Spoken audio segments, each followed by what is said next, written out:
Hello दोस्तों, brain and memory power motivation के महाकोश के आज के वीडियो में मैं दिनेश मेहर आप सभी का स्वागत करता हूं। दोस्तों, आज के वीडियो में मैं एक पुजारी की बहुत ही सुंदर और प्रेरक कहानी आपको सुनाने जा रहा हूं। दोस्तों, एक पुजारी एक मंदिर में पूजा अर्चना करता था और सुबह शाम उसका काम केवल पूजा पाठ करना और दिन भर ईश्वर का नाम जपना ही था। दोस्तों, एक बार ऐसा होता है कि बहुत तेज बारिश होती है और बारिश होने की वजह से बाढ़ आ जाती है। बाढ़ जैसे आती है तो कुछ लोग पुजारी को बचाने आते हैं, बोलते मदद के लिए आते हैं, बोलते चलो तुम हमारी नाव में बैठो, पानी बहुत गहरा होते जा रहा है। लेकिन वो पुजारी उन व्यक्तियों को मना करता है, बोलते मैं तुम्हारे साथ नहीं जाऊंगा, अगर मुझे केवल ईश्वर ही बचाने आएंगे तो मैं उनके साथ जाऊंगा, क्योंकि मैंने पूरा जीवन उनकी पूजा पाठ में समर्पित किया है, तो मुझे पूरा विश्वास है कि ईश्वर मुझे बचाने अवश्य आएंगे। वो व्यक्ति उन नाविकों के साथ नहीं जाता है। बस पानी इतना गहरा हो जाता है दोस्तों कि मंदिर के गुंबज तक वो पानी आ जाता है, और वो पुजारी मंदिर के गुंबज की जो अंतिम सीमा है वहां पर उसको पकड़कर खड़ा रहता है। पानी इतना ज्यादा भरा जाता है, तो कुछ समय बाद दोस्तों हेलीकॉप्टर से कुछ आर्मी वाले उस पुजारी को बचाने आते हैं और वो कहते हैं कि चलो हम तुम्हें बचाने आए। लेकिन फिर भी वो पुजारी उन आर्मी मैनों के साथ नहीं जाता और यह कहता है कि मुझे केवल ईश्वर बचाने आएंगे तो ही मैं जाऊंगा, क्योंकि मैंने पूरा जीवन ईश्वर की पूजा पाठ में और उनके नाम में ही व्यतीत किया है।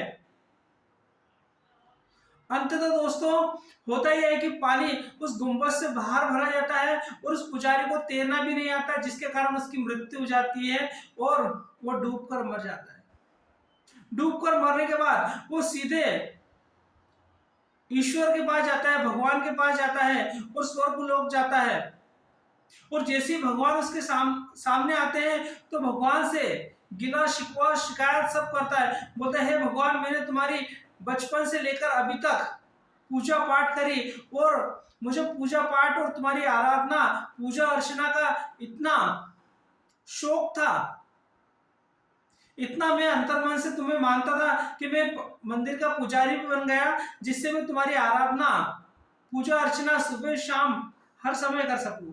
लेकिन ईश्वर, हे भगवान, मुझे तुमसे केवल और केवल एक शिकायत है, मैं तुम्हें बुला रहा था लेकिन तुम आ नहीं रहे थे, मुझे तुमसे केवल यही शिकायत है। तो भगवान उससे बोलते हैं, बेटा, वो जो नाविक के रूप में व्यक्ति आया था वो मैं ही तो था, जो आर्मी मैन तुम्हें हेलीकॉप्टर से बचाने आए थे वो मैं ही तो था, लेकिन तुम मुझे पहचान नहीं सकते। दोस्तों, स्वामी विवेकानंद के गुरु और स्वामी विवेकानंद जी का भी कई बार झगड़ा इसी बात को लेकर होता था। स्वामी विवेकानंद ईश्वर के अस्तित्व को नकारते थे, लेकिन स्वामी विवेकानंद जी के गुरु रामकृष्ण परमहंस जी उन्हें सदैव यह कहते थे, नरेंद्र, जिस प्रकार तारे देखने के लिए हमें रात का इंतजार करना पड़ता है, उसी प्रकार ईश्वर को प्राप्त करने के लिए हमें थोड़ा इंतजार करना पड़ता है। तो दोस्तों, इस कहानी में केवल और केवल ये बताने का प्रयास किया गया है कि ईश्वर हमारे जीवन में मदद करने के लिए जरूर आते हैं, लेकिन वो स्वयं प्रत्यक्ष रूप से मदद नहीं करने आते हैं, उनके रूप में कोई व्यक्ति हमारी मदद करने आता है। दोस्तों, हमने जीवन में बहुत सी बार अनुभव किया होगा कि हमें किसी की मदद की जरूरत है और हम ईश्वर को याद करते हैं, भगवान को याद करते हैं, उस ब्रह्मांड की शक्ति को याद करते हैं कि हे ईश्वर मेरी मदद करो, तो कोई ना कोई मदद करने जरूर आया होगा। दोस्तों, आपने अनुभव किया होगा इस बात को, क्योंकि हम प्रार्थना ही पूरे दिल से करते हैं उस समय और वो ईश्वर तक पहुंचती है।